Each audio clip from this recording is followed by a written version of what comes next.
Dans ma classe, mes élèves choisissent leurs notes. C'est eux qui décident en début de trimestre la note qu'ils veulent atteindre à la fin du trimestre. Alors évidemment, quand je leur pose la question « Tu veux quelle note, toi, à la fin du trimestre ?» Ils commencent en me regardant éberlués sans vraiment comprendre la question. Ils bafouillent, ils hésitent, ils cherchent à savoir si je plaisante ou non. J'en ai certains qui me glissent « 20 évidemment ». J'en ai d'autres qui n'osent pas dire quoi que ce soit et d'autres qui proposent un peu timidement peut-être 15 sur 20. Alors, quand c'est la première fois qu'ils ont cours avec moi, je les sens vraiment perdus par ma question. Ils ne peuvent pas y croire, c'est pas normal, c'est pas comme ça que ça se passe.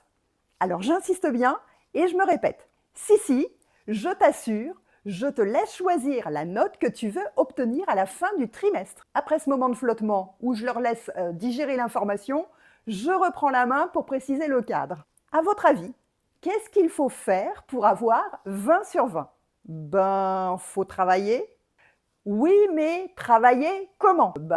Faut travailler beaucoup. Exact. Alors, ceux qui seront capables de me montrer qu'ils ont travaillé beaucoup, je vous mettrai 20 sur 20. Mais pour avoir 20 sur 20, il faut vraiment travailler beaucoup, beaucoup. Il faut travailler en classe, il faut travailler à la maison, il faut aider vos camarades et il faut m'aider moi aussi. Est-ce que vous avez tous envie de travailler beaucoup, beaucoup ? J'ai des réponses variées de ah ouais, bien sûr » non, pas du tout. C'est là que je vous laisse prendre votre décision. Ceux qui veulent travailler beaucoup, beaucoup, et qui me montrent que vous progressez et que vous aidez les autres à progresser aussi, vous aurez 20 sur 20. Et par contre, ceux qui ne veulent pas travailler beaucoup, beaucoup, vous aurez moins. Si vous ne voulez pas travailler du tout et que vous venez juste en classe, vous aurez 7 sur 20. Et vous avez le droit de choisir ça aussi. Vous avez le droit de décider que vous ne voulez pas travailler. C'est votre responsabilité. Vous connaissez déjà votre note à l'avance. Et pour ceux qui veulent travailler un petit peu mais sans trop vous fatiguer, vous pouvez viser le 10 sur 20. Je vous laisse choisir combien vous voulez travailler pour le cours de SVT. Plus vous déciderez de travailler et plus vous pourrez avoir une note importante. Mais c'est votre choix. Le seul truc, c'est qu'il faut me montrer votre travail. Il faut que je le voie pour pouvoir le valider. Si vous ne me montrez rien, je ne peux pas faire monter votre note. Par contre, si vous me montrez à chaque séance ce que vous avez fait, que ce soit fait en classe ou à la maison, je fais monter votre note. Donc, je vais vous demander de vous engager et de choisir la note que vous visez à la fin du trimestre. Mais attention, visez quelque chose de réaliste.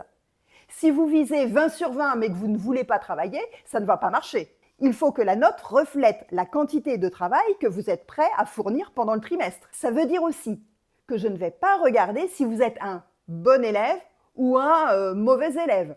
Ce que je veux, c'est que tout le monde progresse. Les bons comme ceux qui ont des difficultés. Un bon élève qui ne travaille pas, qui ne progresse pas, qui n'aide pas les autres, il ne pourra pas avoir une bonne note.